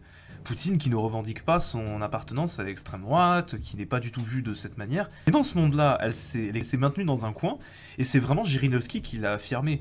Dans ce monde-là, on peut imaginer par exemple en 2008-2007, quand Jean-Marie Le Pen va quitter le Front National, plutôt que d'avoir Marine Le Pen qui arrive au pouvoir, Marine Le Pen qui est beaucoup plus modérée sur les questions sociales que son père, eh ben on pourrait avoir par exemple un mec comme Bruno Gollnisch qui arriverait au Rassemblement National. Parce que d'un côté on a Jirinovski qui est arrivé en Russie et qui a montré par sa droite forte qu'il était capable de faire imposer des lois et surtout de sauver la Russie qui a subi 15 ans plutôt de catastrophes économiques. Et il aurait, je ne sais pas si le mot réussi est bien vu, mais en tout cas il aurait provoqué un choc en Russie en dégageant beaucoup d'oligarques, et ce serait très bien passé du point de vue déjà de la population, et surtout du point de vue européen en fait, pour les partis d'extrême droite européens. Je pense à Orban, qui pourrait lui serrer les coudes au Rassemblement National. Du coup, dans ce monde-là, déjà le Front National ne change pas de nom, le Front National reste toujours un parti d'extrême droite dirigé par un gars comme Bruno Gollnisch. Et si vous savez pas qui c'est, Bruno Gollnisch, récemment il est apparu avec la mort de Jean-Marie Le Pen, mais en gros, Bruno Gollnisch, c'est un gars qui a été viré du Front National, parce qu'il a fait un salut nazi. Voilà. Voilà. Donc ce gars-là serait resté au RN et en fait au FN, et du coup on pourrait bien imaginer Bruno Gollnisch qui reforme complètement le parti d'un point de vue beaucoup plus droitard, beaucoup plus radical, et on se retrouve avec des élections et une politique française complètement changée. On n'a plus du tout un Rassemblement National qui essaie de draguer les électeurs de gauche parce que vous voyez les autres ils se sont plantés donc nous ça a marché. On a le Rassemblement National qui se dit voyez l'état dans lequel est le pays, il faut changer, il faut voter pour nous, sinon c'est le néant et c'est la catastrophe. C'est fou, et ça pourrait à mon avis être le cas pour plein d'extrême droite en France, en Angleterre, en Espagne. Voilà, là t'es en train de vraiment pour le coup changer l'histoire du 21e siècle. Voilà. Je ne sais pas ce que tu en penses de ça, ou si je dis de la oui, pourquoi pas. Après, moi en vrai, je reste plus sur l'aspect de la politique russe, c'est que même en fait, Jirinovski, il aurait besoin du soutien de partis. Alors je pense que tu aurais des partis comme Rodina, je sais pas si tu connais Rodina, qui est un parti c'est un parti d'extrême droite aussi, russe, assez ultranationaliste. Et en fait, je pense que du coup, Jirinovski se serait allié avec des partis comme ça, d'extrême droite, comme Rodina, qui peut-être aurait émergé. Et en gros, une partie de la droite un peu plus modérée, un peu plus libérale. Mais en gros, il aurait quand même le pouvoir. Voilà. Et oui, alors, bon, en fait, ça change pas mal de choses. En fait, c'est vraiment toute une décennie d'une Russie sans Poutine change beaucoup de choses parce que on l'a pas évoqué, mais pour moi en tout cas, en 2008, il n'y a pas d'intervention en Géorgie. Parce que c'est vraiment une décision de Poutine. Oui, voilà. Et donc, en fait, tu aurais à la limite une Europe qui serait beaucoup moins antagonisée par la Russie, en tout cas avant l'arrivée de Jirinovski. Ça peut changer beaucoup de choses aussi, parce que du coup, l'extrême droite russe peut être aussi très proche de l'extrême droite européenne. Donc, Oui, c'est ce que j'avais évoqué pour le Front National, en fait. Bah, déjà, de savoir qu'ils étaient déjà proches avant, c'est intéressant. Il y a aussi, comme je t'ai dit, les partis très violents qui n'ont pas été bannis dans cet univers. Donc en fait, on aurait eu une extrême droite qui se serait banalisée, ce que reproche aujourd'hui l'extrême gauche ou la gauche à l'extrême droite, le fait qu'ils essaient de banaliser des débats sur l'immigration, l'avortement, pour donner un exemple. Bah, dans ce scénario-là, c'est totalement le cas, en fait. Et du coup, on a vraiment une extrême droite qui n'essaie pas de faire comme Marine Le Pen, c'est-à-dire de passer pour vraiment quelque chose de droite nationale, de retirer l'étiquette extrême droite. On n'est pas du tout là-dessus, en fait. On n'est pas dans cet univers. Il y a plein de paramètres qui changent complètement. Et là, pour le coup, ça veut... dans un premier temps, ça servira comme argument numéro 1 pour les dégager les uns après les autres. Sauf qu'au bout d'un moment, et à mon avis, le point de rupture qui va arriver, c'est effectivement Jirinovski. Quand Jirinovski va arriver, et surtout qu'il va montrer qu'il est capable de stabiliser la Russie, sans pour autant être aussi violent qu'on pourrait se le faire. Pour faire un comparatif, Jirinovski, c'est pas Hitler. Il n'arrivera pas à faire de la Russie le Troisième Reich. Il peut pas faire ça. De toute façon, avec le système qui est en place, les armes nucléaires, enfin tout le monde en fait, même le simple fait que la Russie est toujours proche de l'Union européenne dans ce scénario, il ne peut pas faire un coup d'État entre guillemets comme ont fait les nazis. Alors dis-moi, vas-y, je veux ton point de vue. Juste pour moi, je pense que Jirinovski en fait aurait quand même, faut relativiser, c'est pas Hitler, comme tu le dis. Et par contre, Jirinovski aurait quand même, comme je l'ai dit au début, la constitution russe et le système de la fédération russe fait qu'il serait bloqué. Il serait bloqué en gros avec le système du Conseil de la Fédération. Et que du coup, en fait, il est obligé de purger littéralement tous les communistes pour pouvoir mettre en place un régime. Et que, bon, vu l'idéologie, vu les idéologies qu'il prône, ça le dérangerait pas forcément de partir vers un pouvoir plus autoritaire. Et donc, tu aurais une Russie qui, dans le début des années 2010, prendrait un virage nationaliste et autoritaire. Et qui, de ce fait, pour moi, en vrai, je pense, fait une rupture avec l'Occident, avec l'Union européenne et les États-Unis. C'est hallucinant. Je sais pas quoi dire d'autre. En fait, ce qui est très intéressant aussi, c'est qu'il se brise aussi avec ses propres alliés, notamment Loukachenko.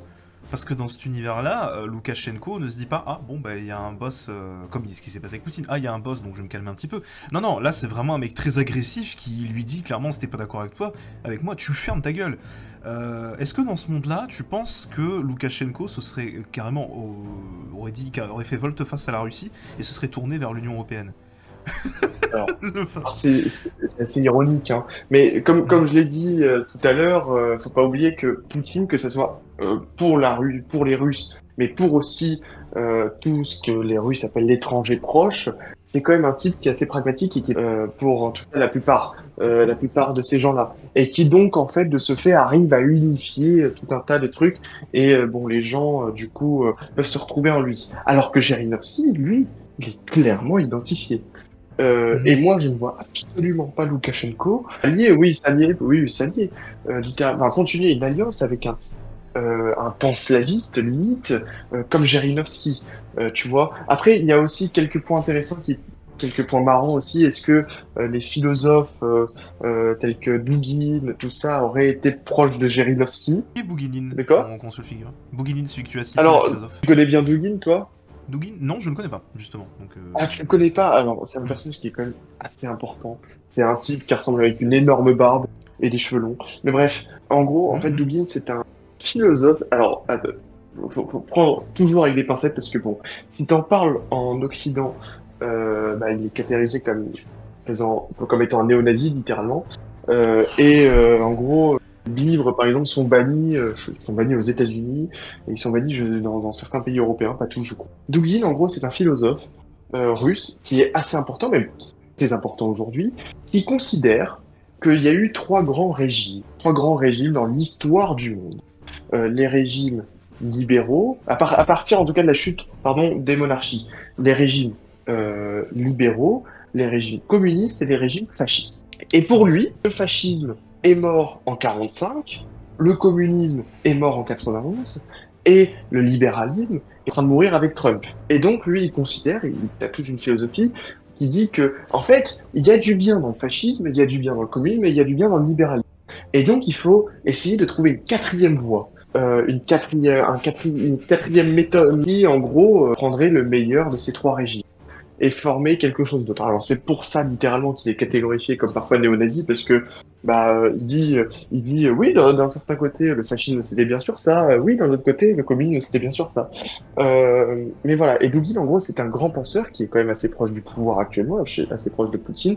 Moi je le catégoriserai pas forcément de néo-nazi, parce que c'est juste assez mal le connaître, en tout cas assez mal connaître sa pensée que tu catégorifié de néo-nazi, ou en tout cas très réducteur.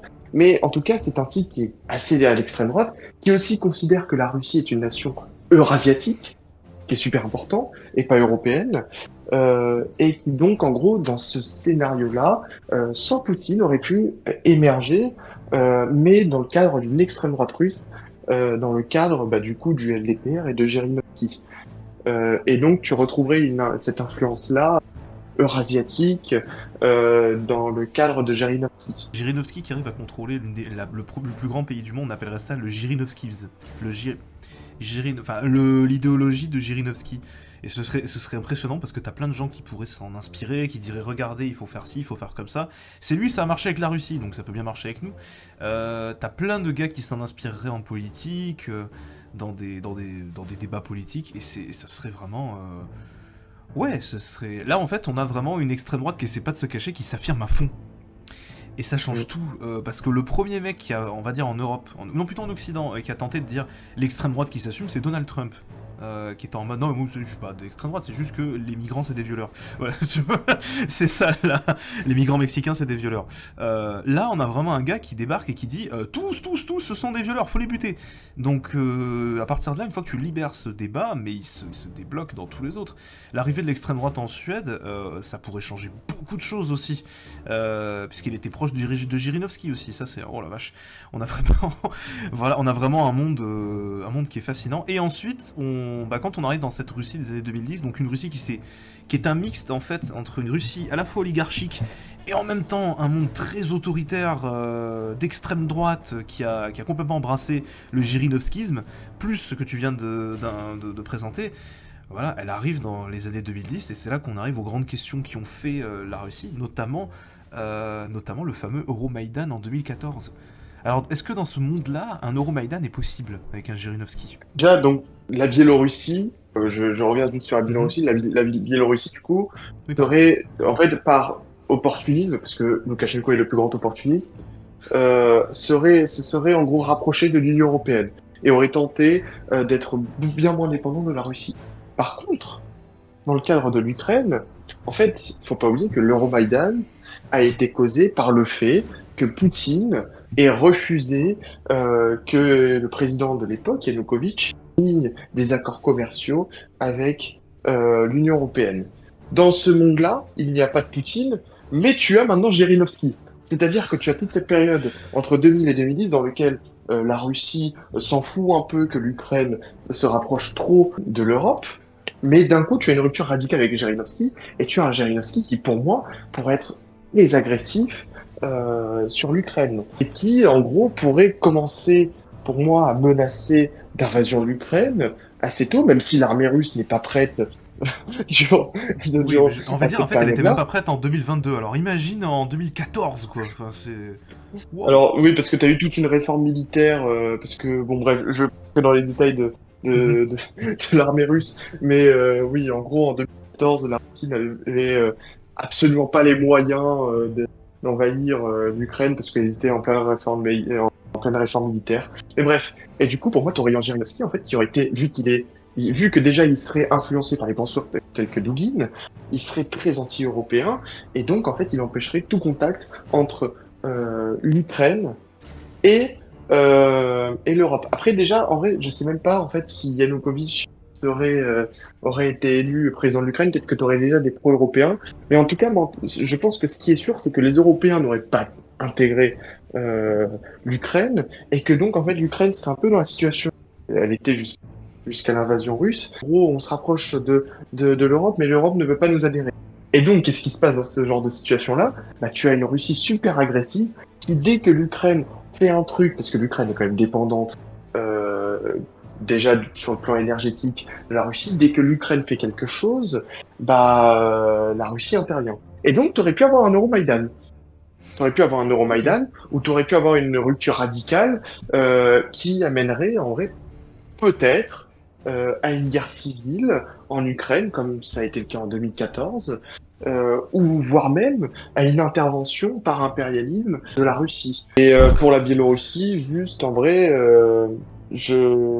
honnêtement, ça je ne sais pas. En fait, c'est vraiment compliqué pour la Biélorussie parce que la Biélorussie est encore plus dépendante de la Russie, de la Russie commercialement, parce que tout 80% des imports et des exports de la Biélorussie viennent ou vont en Russie, et donc en fait, je sais pas par quel moyen la Biélorussie, même si elle aurait tenté de moins dépendre de la Russie, aurait fait. J'imagine très très très très mal Jirinovski aller saluer les Chinois, par exemple. Ou même le Kazakhstan, par exemple, ce genre de pays. Alors moi, je pense que oui. Ouais. Ah ouais, quand même. Je pense que oui, parce qu'en fait, il peut pas être isolationniste à l'extrême. En fait, il peut pas prôner une rupture avec l'Occident et aussi ne pas vouloir se rapprocher des Chinois. En fait, pour moi, ça aurait été logique. Et en plus, même s'il est influencé par les philosophes eurasiatistes, je crois que c'est comme ça qu'on dit, t'aurais quand même eu un rapprochement, alors qu'il se serait fait du coup plus tard, mais un rapprochement entre la Russie et la Chine, avec une Chine dans laquelle Xi Jinping arrive au pouvoir au début des années 2010. Ok, j'avais pas pensé à ça, je t'avoue, je pensais plutôt qu'ils allaient complètement les envoyer chier. Mais un petit point aussi, par exemple, la milice Wagner. Est-ce que dans ce scénario, elle peut exister ? Ça c'est une interrogation, parce qu'elle a quand même changé beaucoup de choses en Afrique, par exemple, avec son intervention en Centrafrique. Pour ceux qui ont vu mon documentaire sur Bokassa, ça a tout changé en fait là-bas. Dès qu'ils sont intervenus, ils ont résolu le conflit, c'est pas le mot qu'on pourrait employer, mais ils ont obtenu une très bonne image là-bas, et surtout ils ont fait en sorte que les Français passent pour des connards. Une fois leur intervention passée, aussi la guerre, enfin pour le coup je prenais l'exemple de Wagner, mais ça peut être le cas pour la guerre civile en Syrie, ça peut être le cas pour la Libye, et soutenir le général Haftar. Il y a plein en fait de scénarios qui changent complètement, et pour le coup on va rester sur Wagner, parce que Wagner c'est le plus clair. Prigojine c'est un poteau de Poutine. Est-ce que dans ce scénario, il aurait émergé de la même manière, ou est-ce que... Comment ? Alors, son cuisinier, c'était littéralement, t'as des photos cuisinier. Oui, t'as des photos de Prigojine qui sert des plats à Poutine, et Poutine dit « ça a l'air bon, ça ». Est-ce que c'était le sang des Syriens morts sang... Je sais pas. J'en sais rien. Mais non, des terroristes, attention. Des Syriens. Ah oui, bien évidemment. Ah ouais.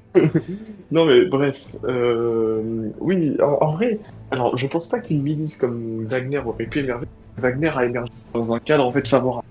C'est que c'était littéralement des très proches de Poutine qui étaient au pouvoir. Bon, on sait comment ça s'est terminé. Bien évidemment, malheureusement, il y a un type qui a balancé une grenade dans un avion qui a explosé en plein vol, tuant tous les leaders de Wagner. Bien évidemment, c'est malheureux hasard. Ce genre de choses arrive.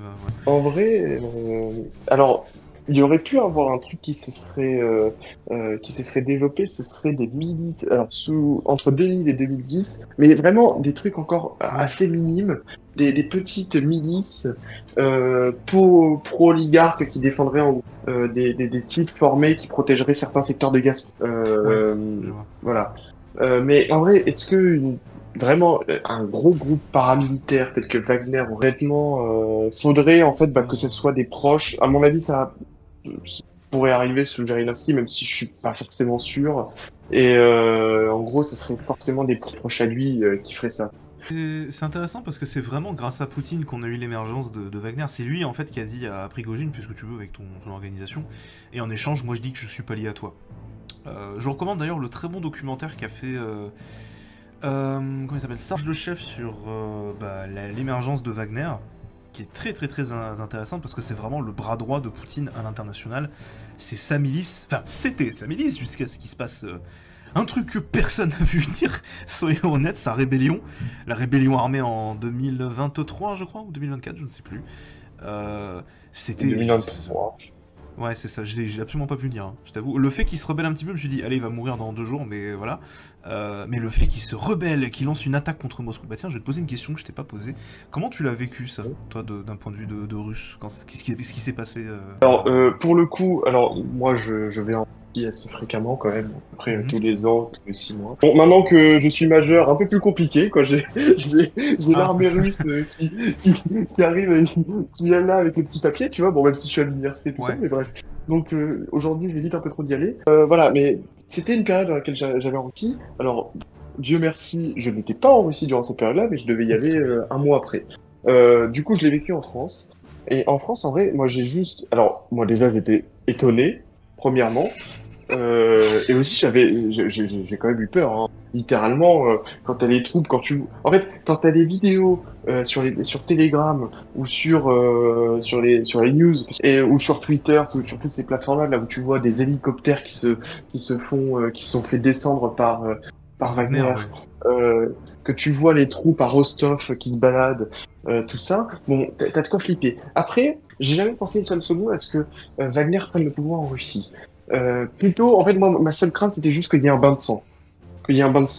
C'est qu'en fait, parce que t'avais, en gros, parce que bon, jamais, en tout cas pour moi, jamais l'armée russe se serait ralliée à Wagner entièrement. Et en plus, en fait, Moscou, faut savoir que t'as un peu en fait, c'est un peu comme entre une police et l'armée, mais t'as un groupe de forces spécialisées qui contrôle que la ville de Moscou et qui est en gros pour moi en fait t'as tout un tas de faits en fait qui pour moi en fait font que de toute façon ils pouvaient pas arriver au pouvoir. Mais par contre, moi ma crainte c'était que littéralement ils arrivent tout autour. Je pense pas que c'est je crois que c'est autour de la M4 où ils ont littéralement créé des défenses et t'avais en gros l'ordre. L'ordre, c'était si vous dépassez ce point-là, on vous abattra. Et moi, ma crainte, c'était qu'ils dépassent ce point-là et qu'ils les abattent. J'ai vu des vidéos à l'époque où tu voyais des ponts qui étaient levés en fait pour éviter que Wagner passe. Et littéralement 5 minutes après, t'avais Wagner qui appuyait sur un bouton et le pont passait. Ça m'avait... Qui contournait le pont en fait, il y avait des soldats qui étaient passés, puis ils appuyaient sur le bouton, puis ils remontaient derrière. Je crois que j'ai encore les vidéos, je pourrais les retrouver, mais c'était impressionnant. Oui, en fait, t'avais les camions qui étaient mis au milieu de la route, tout ça. Ouais, j'avais l'impression que Prigorine, il se prenait pour Jules César qui veut franchir le Rubicon en fait. Hein. C'est... Oui, ouais, c'est ça. C'est ça. Enfin, je rigole, mais c'est flippant, hein, franchement.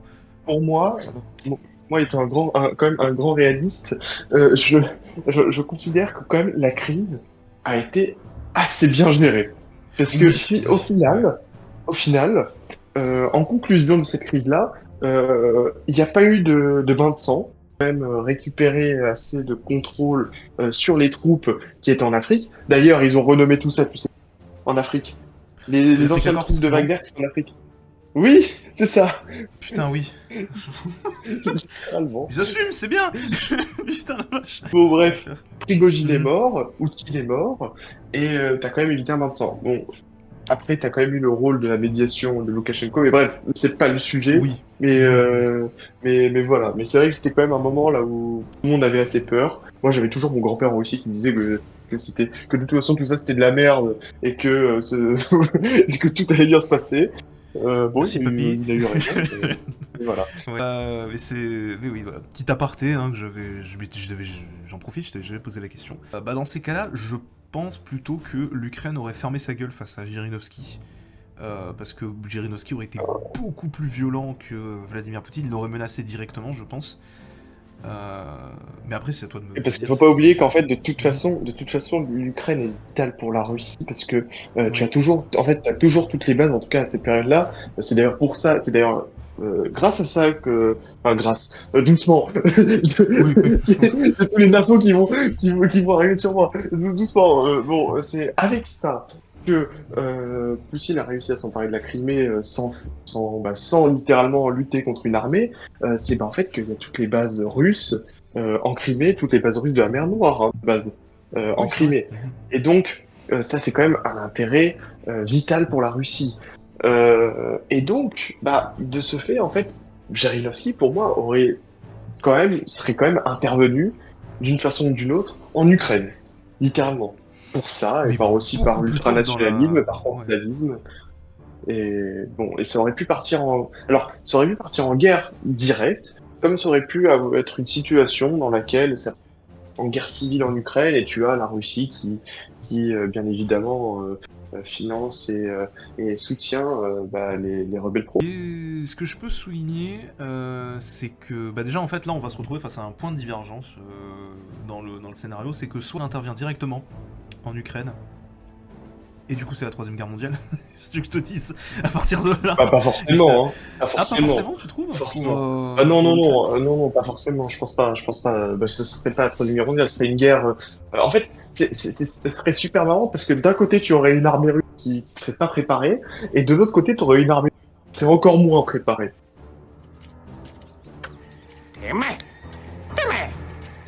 Putain, je sens que ça va mal se finir. Combat d'infirme! Cher client, nous vous informons qu'un combat d'infirme se déroule devant le magasin. Un combat d'infirme! Voilà. Mais quels seraient les objectifs dans ce scénario? Donc le Donbass peut-être? Ou Alors, la Crimée? La Crimée principalement, le Donbass, et pourquoi pas, comme aujourd'hui, récupérer toute la Novorossia et toute la zone qui serait en gros plus penchant sympathisant Russie, quoi. Je les imagine bien gagner cette guerre, la Russie, s'ils se lancent dedans, parce ils ont toujours l'avantage en fait, et surtout, étant donné qu'il n'y a pas l'OTAN ni Joe Biden qui est là pour les soutenir, beaucoup plus violemment que dans notre scénario, sachant que Jirinovski il est arrivé beaucoup plus tard dans l'histoire, et donc on n'aurait pas eu le temps. Mais Obama aurait quand même soutenu l'Ukraine. Obama aurait quand même soutenu l'Ukraine, mais le soutien de Joe Biden avant la guerre civile a été déterminant pour la guerre civile. Avant l'intervention en Ukraine a été déterminant pour sauver la. Oui.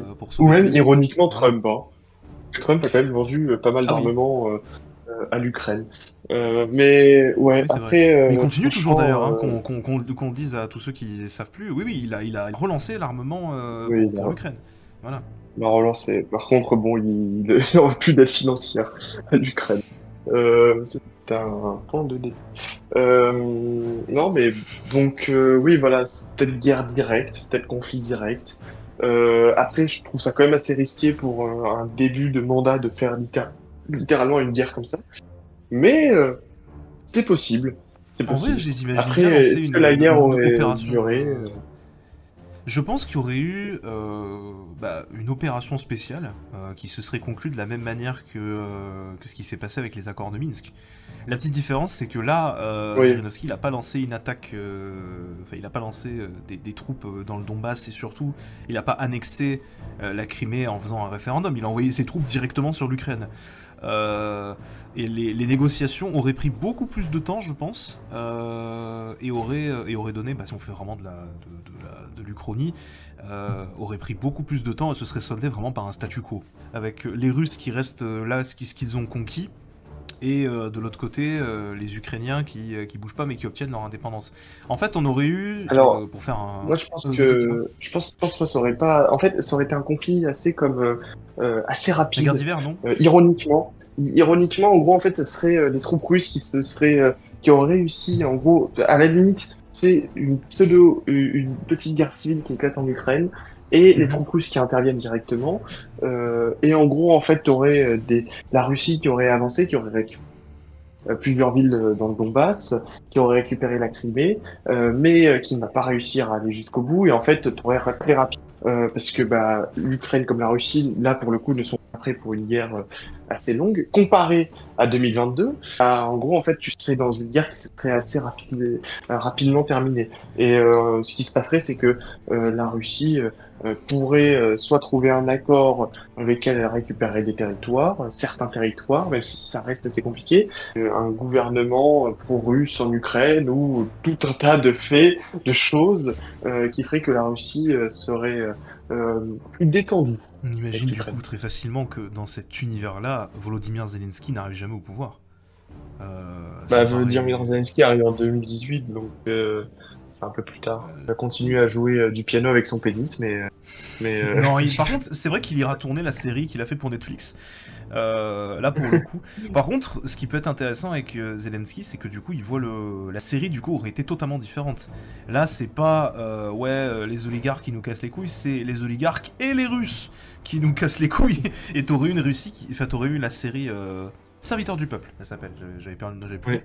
Oui. Serviteur du peuple, ça aurait été une série qui serait beaucoup plus russophobe. Ça nous donne un autre embranchement dans le scénario. Mais pour moi, une guerre rapide en Ukraine comme ça, c'est assez simple.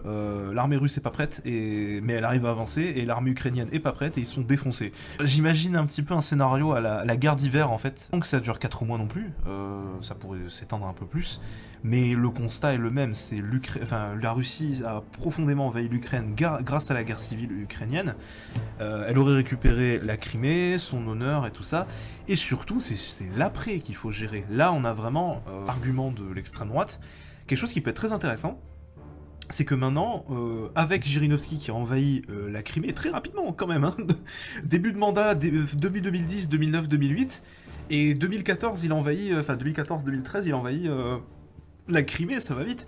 Là, il passe d'un mec qui avait un plutôt bon bilan d'un point de vue économique, d'un point de vue social, et surtout d'un point de vue national, quoi. Il passe vraiment pour quelqu'un qui a sauvé son pays, à un type qui est prêt à envahir tout le monde. Ce qui n'est pas le cas, mais c'est normal, c'est l'image qu'il renverrait, monsieur Jirinovski. Et du coup, t'aurais eu une beaucoup plus grosse diabolisation de l'extrême droite, notamment d'un point de vue français, d'un point de vue européen, tout ça, et de ce point de vue-là, on dirait, d'accord, si vous êtes d'extrême droite, vous êtes avec Jirinovski, vous êtes avec Hitler. Même face d'une même pièce. C'est l'argument qu'on avait avec Poutine. L'argument Poutine, c'était de dire, regardez, Poutine, il a envahi la Crimée comme un moustachu a envahi l'Autriche. Voilà, la prochaine étape, il va envahir tout le reste. Mais là, pour le coup, la différence, c'est que c'est totalement vrai avec Jirinovski, parce que lui, il dira pas le contraire. Donc, ouais, on se retrouve avec vraiment des extrêmes qui se polarisent de plus en plus à travers le monde. Il y a un point qu'il faut prendre en compte, c'est Donald Trump qui arrive au pouvoir en 2016. moi je pense qu'ils auraient été quand même assez proches. Moi aussi. Moi je pense qu'en fait, au bout d'un moment, en fait, du coup, t'aurais ce Trump toujours, Trump on le connaît, hein. T'aurais eu une amitié qui se serait développée avec des points communs entre la Russie et les États-Unis, la Russie de Jirinovski, les États-Unis de Trump. Et donc, de ce fait, en gros, t'aurais eu une période de relâchement du fait que les États-Unis sont littéralement, je sais pas si on pourrait dire pro-russe, mais en tout cas assez proches. C'est littéralement la définition de l'accélérationnisme. Quand tu compares à Vladimir Poutine, on est vraiment sur quelque chose qui se déploie beaucoup plus vite, de manière plus brutale, et du coup, on est à un point de rupture. Et effectivement, avec Trump qui s'allie avec la Russie, s'allie, le mot est peut-être pas c'est peut-être pas le mot choisi, mais effectivement, qui trouve beaucoup plus de points communs avec la Russie, il serait entré en confrontation avec l'Europe, parce que l'Europe verrait Jirinovski littéralement comme le diable. Et Trump se serait désolidarisé d'eux. Du coup, on a un monde où t'as littéralement Trump, Jirinovski qui sont potes, et de l'autre côté, Loukachenko et l'Europe qui se serrent la main parce qu'ils disent bon, faut affronter un ennemi commun. C'est pas mal, c'est pas mal. L'histoire, on peut faire des trucs sympathiques. Voilà. Et donc, plein d'intérêts communs. On en arrive à... Putain, ce serait marrant d'imaginer la Coupe du Monde dans ces conditions. La Coupe du Monde en Russie. Voilà. Avec des gros drapeaux. Je sais pas s'il aurait remis le drapeau de l'Empire russe quand même, mais... Je sais pas, par contre, je l'imagine bien dire ouais, l'équipe de France, c'est que des noirs, ils ont gagné, cassez-vous de mon pays. Enfin, oui, littéralement. Ça a été décidé avant que la FIFA organise la Coupe du Monde en 2018, ça a été décidé avant. Ouais, mais là, coup, ça a quand même été impulsé par Poutine, quoi, donc je sais. Ah oui, c'est vrai, oui. Donc je sais pas si ce serait arrivé dans ce monde-là. Et je vois mal Jirinovski dire on va accueillir la Coupe du Monde parce que on veut montrer à tout le monde qu'on est les meilleurs. Pas sûr que la FIFA accepte. Dans ce monde-là, elle aurait peut-être pas eu lieu. Du coup, on n'aurait pas gagné la Coupe du Monde. Putain ça Non, par contre, elle aurait eu lieu en Angleterre, si tu demandes MKK à la place. Ce qui était prévu. Donc on aurait gagné en Angleterre. Ça aurait été cool aussi. On en arrive du coup. Alors, à part si tu voulais revenir rapidement sur les années 2010, si tu avais un dernier truc. Voilà, en gros, en résumé, un autoritarisme plus fort en Russie.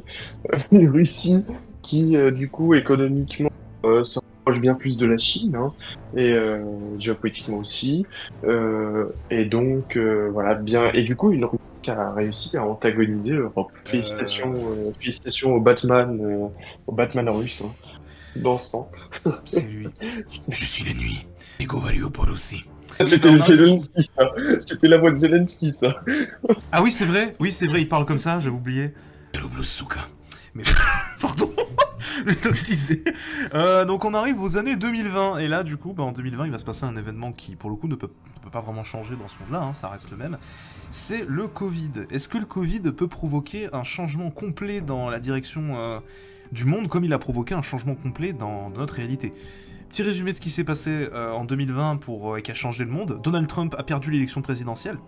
C'était un des arguments qui a fait qu'il a perdu en 2020 quand même. Il y a eu beaucoup de mouvements d'extrême droite qui ont été très très rapidement désolidarisés à cause notamment du complotisme. Voilà, il y a eu des milliers de morts en Italie, au Royaume-Uni et en Russie. On arrive du coup à la question de la question du Covid en Russie. Alors du coup, tout à l'heure j'avais lancé le débat, mais en fait on est allé un petit peu plus vite. Du coup, qu'est-ce que ça a donné du coup la Russie avec le Covid ? Voilà, là pour le coup c'est à toi, Kakab, de répondre. Alors, ironiquement, en fait, durant le Covid, Poutine en vrai, Poutine a assez rapidement fermé les frontières avec il a surtout, en fait, assez délégué au gouvernement des régions. Et ce qui n'a pas forcément été une bonne chose, puisque puisqu'en fait ça dépend des gouverneurs. Il y en a qui ont assez bien géré la crise, d'autres qui l'ont mal géré, et donc ça a été assez reproché quand même à Poutine, ce fait. Sinon, quand même, il y a quand même eu assez... Donc bon, en fait, après, quand même, la Russie, en fait, elle a eu une gestion, ça va, quoi. C'est un peu comme l'Europe, elle a pas vécu un Covid très long. Un Covid avec Jirinovski, sachant que Jirinovski est particulièrement hostile vis-à-vis du climat, vis-à-vis des médecins, vis-à-vis de plein de choses, en fait, on se retrouve avec une Russie qui aurait vécu ce que les États-Unis ont vécu avec Trump, en 10 fois pire. Déjà, t'as un gros sentiment, peut-être pas anti-science, c'est peut-être pas le mot, mais disons qu'il y a un gros sentiment qui est de dire, regardez, Jirinovski, il va nous dire, en vrai, c'est pas si grave, c'est une petite grippe, c'est un petit vaccin, on aura besoin d'un petit vaccin, tout va bien se passer. La Russie se prend une énorme vague de Covid dans la gueule, et je pense, peut-être pas que ça va amener... Ah oui, d'ailleurs, autre conséquence, Bolsonaro a dégagé au Brésil aussi. Autre conséquence, Bolsonaro qui ressemble beaucoup à Jirinovski d'un point de vue politique et personnalité surtout. Voilà, c'est une autre victime du populisme qui a disparu. Est-ce que Jirinovski aurait pu être dégagé dans cette réalité de la même manière que eux ils ont été dégagés? Personnellement, je pense pas. Parce que... alors, il y aurait eu, pour les élections, je ne sais plus quand est-ce qu'il y a eu des élections dans les années 2020 en Russie. Il y a eu des élections en 2024, mais sinon c'était 2018. Parce qu'en fait, avant le mandat présidentiel, c'était 4 ans, et Poutine l'a rallongé à 6 ans, et il a supprimé le fait que le président ne pouvait que se représenter deux fois. Si on retire Poutine, je pense pas qu'il puisse... Ça, j'y réfléchissais, mais voilà, pour moi, en fait, Jirinovski, quand même, il aurait changé vachement la constitution, supprimé le système de fédération s'il serait allé jusqu'à là. Je pense qu'en tout cas, il aurait fait Poutine pour allonger, potentiellement se représenter s'il faut. Un petit peu un mélange entre un Erdogan qui veut pas se barrer du pouvoir, Jirinovski, et un Donald Trump. Par contre, il y a un point très important qu'il faut prendre en compte maintenant, après le Covid, parce que, comme je dis, pour moi, mettons qu'il y ait des élections en 2020 en Russie, après la période du Covid, je pense pas qu'il soit battu. Par contre, il y aurait eu une remise en question de son gouvernement, peut-être un retour du KPRF, ou alors l'apparition d'une véritable opposition démocratique et libérale en Russie. Oui. Je sais pas, ça peut être Kasparov, par exemple. Ouais, petite anecdote, Jirinovski en 2022 est mort, tu sais de quoi? Non, dis-moi. Des complications dues au Covid-19. Alors du coup, maintenant, la question qui est centrale, auquel je pensais pas du tout, parce que je t'avoue que en décrivant ce scénario, je m'attendais pas à mettre Jirinovski au pouvoir, mais en y réfléchissant, je me rends compte en fait qu'il a toutes les raisons logiques d'arriver dans les années 2010. Et là, on arrive en 2022-2023, et Jirinovski crève du Covid. Meurt du Covid. Mais vous dormirez jamais, vous les Russes, hein. Vous serez jamais tranquille. Jirinovski meurt. Waouh. Là, on arrive vers la fin du scénario, je pense, hein, parce que ça va être de la politique fiction. Deux choix, encore une fois. Soit il a trouvé un successeur, soit l'opposition plus démocratique l'emporte face à lui. Et toujours pas le KPRF. Hein. Toujours pas. Non, le qui a été KPRF. plongé du coup sous Jirinovski. Jirinovski a purgé plus les oligarques, donc ouais, le KPRF s'est bien fait niquer la gueule. En vrai de vrai, j'imaginerais peut-être une opposition démocratique revenir, parce que... Bah en fait, la Russie a vécu 10 ans Mais 10 ans, voilà, parce que... En fait, si on prend vraiment les calculs, il peut vraiment tenir 10 ans dans la décennie. La dynastie jirinovskiste, on a vu de quoi elle était capable, on a vu surtout le mauvais qu'il y avait derrière. Est-ce que la Russie aurait vraiment profité de cette occasion pour mettre en place... peut-être pas d'amener directement les démocrates au pouvoir en Russie, je dis le mot démocrate, mais c'est pour qu'on figure, mais peut-être dans les années à venir, dans la décennie des années 2020, on arrive peut-être à avoir des gens... Alors, oubliez Alexei Navalny, s'il vous plaît, dans les commentaires. Oubliez Alexei. Oui. Dans ce monde-là, je pense plutôt que Navalny serait du côté de Jirinovski, au contraire, quand on connaît ses positions d'extrême droite. Alors oui, alors pour contexte, Navalny, alors en fait Navalny l'opportuniste, c'est-à-dire que il a été d'extrême droite, il a été proche de d'ailleurs certains mouvements néo-nazis quand même, il a été d'extrême droite, il a été très nationaliste, et après il a été très progressiste. Est-ce qu'il y croyait au fond? Peut-être, mais moi je pense qu'en tout cas il avait surtout une vraie haine de Poutine, et quand même aussi assez anti-corruption. Mais franchement, ses opinions personnelles, j'en suis pas forcément convaincu. Enfin, je pourrais pas décrire en fait toutes ses convictions personnelles, ce qu'il pensait vraiment, parce que j'en ai juste aucune idée, étant donné son parcours poétique. Qui est... Je pense que ce serait aligné à Jirinovski, parce que comme tu me le dis, il est opposé aux oligarques. Ah bon, tu penses pas? Moi, je pense... Alors, moi, je pense pas. Techniquement, Poutine a été à purger les oligarques, et peut-être que Jirinovski aurait fait la même chose. Mais en tout cas, Navalny, moi je le vois vraiment un type qui resterait en fait vraiment un opposant qui a sa propre vision et qui, en gros, en fait, sera toujours un opposant qui est leader du pays. Je le vois pas arriver en tant que leader en fait. Peut-être que même il se serait fait assassiner, pardon. Se sauter d'un balcon du 20e étage avec 3 balles dans le dos quand même. Hein, mais... Oui, voilà, démembré, on pense à un suicide, évidemment. Du coup, voilà, on se retrouve dans une décennie des années 2020. Donc là, on a vécu 3 périodes. On a vécu la Russie oligarque, avec les communistes à côté, qui cassent les couilles à tout le monde.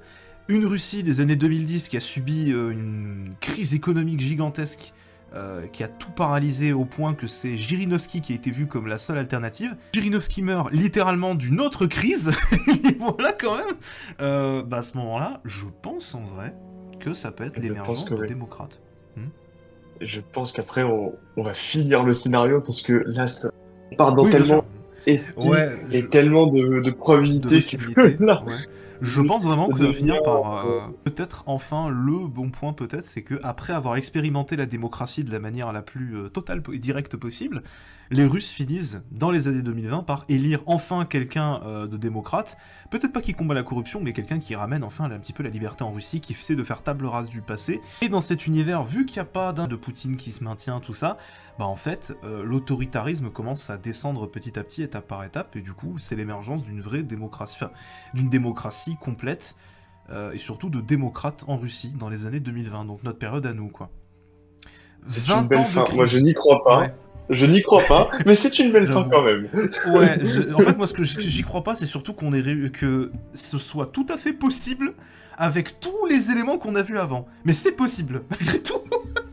Voilà, après sinon, le plus plausible, ce serait un successeur à Jirinovski, mais beaucoup moins violent que lui, qui aurait progressivement tenté de maintenir les institutions en Russie, à peu près les mêmes, jusqu'à ce qu'au bout d'un moment, il décide d'agir pour mener vers vraiment un régime beaucoup plus autoritaire, soit l'émergence de démocrates.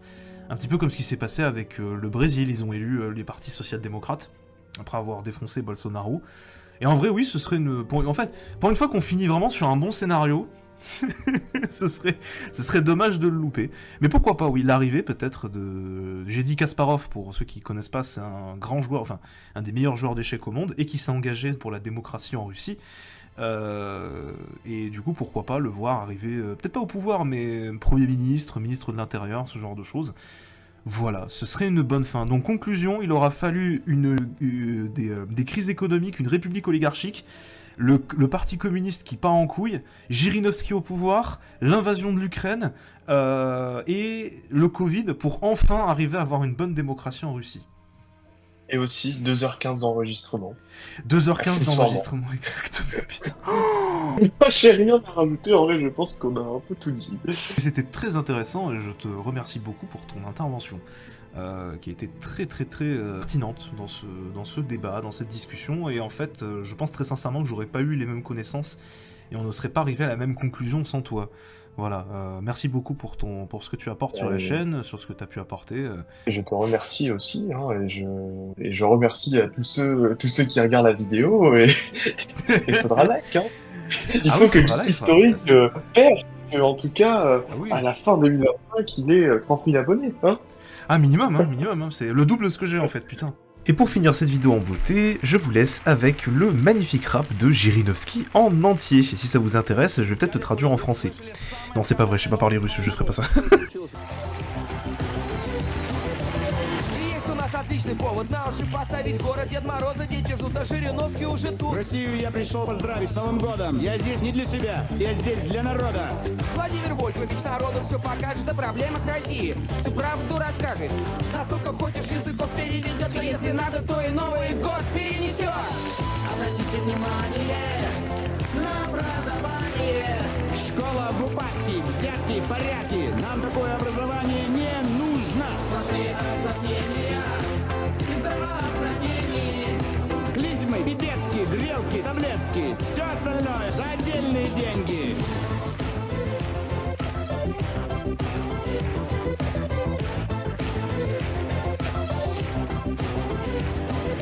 Он приедет к вам в город, он покажет вам культуру. Разобьет номенклатуру. Да, он избранный, он гуру. Жить научит и гулять, и хотеть тут поднимать. Ведь Жириновским это класс. Вау! Ведь он как мы один из нас. И пусть в стране полно забот, я верю, этот Новый год любовь и счастье принесет. Не обойти нам, видимо, проблемы телевидения. Наркотики, насилие, половое бессилие, 100 каналов, ни одного отечественного фильма. Затупит нашу нацию коммерциализация. Банкиры без денег, кругом одни обменники, весь бизнес скупили отпетые мошенники. Давай, ребята!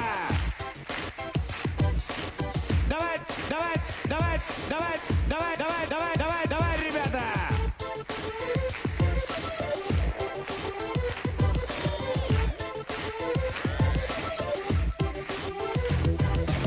Нельзя без сожаления смотреть на положение Афганистана, Ирака, Ирана. Надеюсь, Бушу этот куплет перевели. Обратите внимание на спортом угасание. Хоккея, футбола, водного пола. У меня во дворе даже турника нет. Не позволяет этика не спеть про энергетику. Люди все продрогшие, синие, промокшие, не видят мое выступление, потому что нет света. Все же, тем не менее, примите поздравления. Счастья, удачи, стол побогаче, с Новым годом!